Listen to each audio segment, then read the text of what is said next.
We're gonna put some screenshots on the screen. The amounts that you see here, these are real screenshots, y'all. These are amounts that I have made from social media, and this is not everything.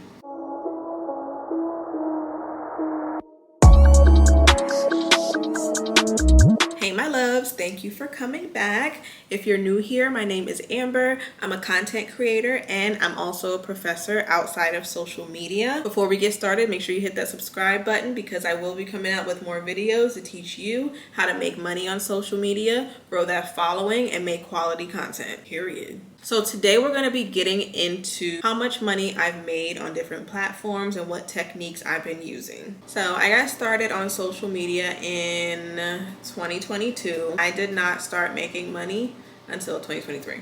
That still wasn't consistent money. I'm just now learning how to make consistent money, and it's 2025. So it takes time, but you don't know what you don't know, right? When I started, there just wasn't that much information out on it, but now that it is, I'm learning and I'm here to teach you. So let's get into the facts first. We're gonna put some screenshots on the screen. The amounts that you see here, these are real screenshots, y'all. These are amounts that I have made from social media, and this is not everything. I'm telling you, it's possible. This might be my story, and remember that you have to do what works for you, but have faith that this will be your story and that these numbers will triple for all of us. So the platform that I make the most money on is definitely TikTok with TikTok Shop. I remember I posted one video. It was my first video too. I pulled in close to, I want to say like $6,000. I could not believe it. I've never just like made that much money within a week before, ever. So seeing those numbers, I was like, wow. It was a trending product. That's so important. Stop trying to request products that are not trending. Like, stop trying to request products that you just want or you have an interest in. I mean, make sure that it's for your niche. Actually, you don't even have to make sure. I personally like to review things that are related to content and related to fashion, but I make sure that it's also trending. If you don't want to focus on one niche, you do not have to. Just find products that are selling and trending. Then what you want to do is make sure you're using the right hashtags. Make sure that you're typing words on the screen and then you hide it, like you just drag it off the screen. Type in words that are associated with what you're posting, because then, you know, at the top we have like that little search bar above everyone's video and it kind of tells you what it's about. TikTok can't pick up what the video is about if there's no text on there, because keywords matter. And also make sure that you're putting out a quality video. Don't just say, hey guys, here's this iPhone case. I thought it was really cute. Link is below. Like, do something creative, you know, use like a trending sound. Like the, you know, the Tiffany Haddish where she's like, ooh, this is nice. Like, do something like that. Then you cannot be scared to post all the time. Post like 10 videos per day on the same product. It doesn't have to be one video, because you don't know which one TikTok is gonna push out. I've had that happen so many times. I have one video, it's at like about 200,000 views right now, and the other videos are like, it is possible, y'all. My next biggest bag is definitely gonna be doing wig videos. I used to do them for free, y'all. Never again.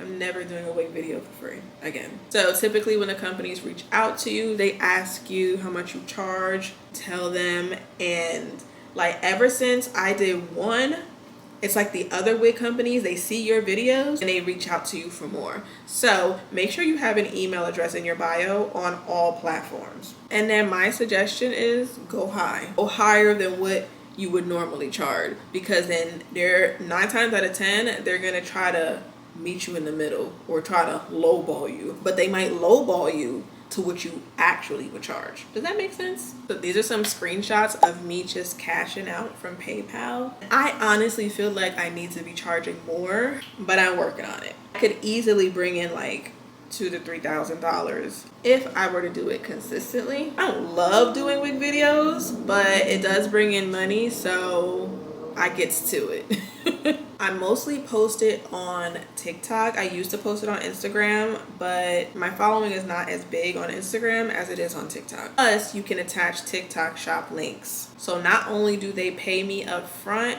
but I get to make a commission on top of that. It's not for every wig though, because some wig companies are not on TikTok shop.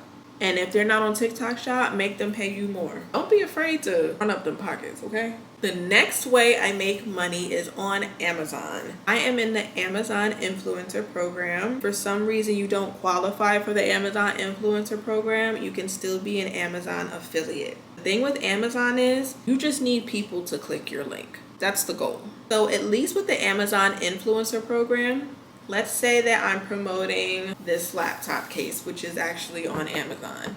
I send somebody my link for it. Even if they don't buy the laptop case and they just go scrolling on Amazon, I will still make money. As long as they click my link and make a purchase buying anything on Amazon, I'm gonna profit off of that. So you have to think, where can I put my links for people to click these things? So here are some things that I do. My biggest success is talking about things that I use for content. So I will make little, I guess you can call them ads or a collage of like my camera, the accessories I need for my camera, things I need for content creating. You can do it for home decor. You can literally do it for anything. I post them as a carousel on TikTok on Lemon8. They are usually really successful. Now, where's the link? You tell them to click your link in your bio. I use Linktree and I attach my Amazon storefront to it. So once they click the storefront, I have a folder on there called content creating. You go right in there, you'll see everything that's on my collage. And you can make different categories, or I guess folders, you can say, organize the products that you are selling to your audience. Another place that I put my links, Pinterest. Pinterest is very underrated. I'm currently growing on there. Make sure y'all check out my other video about how to grow and make money on Pinterest. All you gotta do is post pins and attach a link to it. Another way I promote my Amazon is on Instagram. I made, this is the sauce, y'all, listen up. I made a secret Instagram, like with a different name, and I do like home decor inspo, and I'll run ads on it. So I'll do like a collage of a living room, run an ad on it. People start clicking that link. It's a shop more link and it takes them right to my Amazon storefront. And I was able to make back what I spent on the ad just in one day. Next are digital products.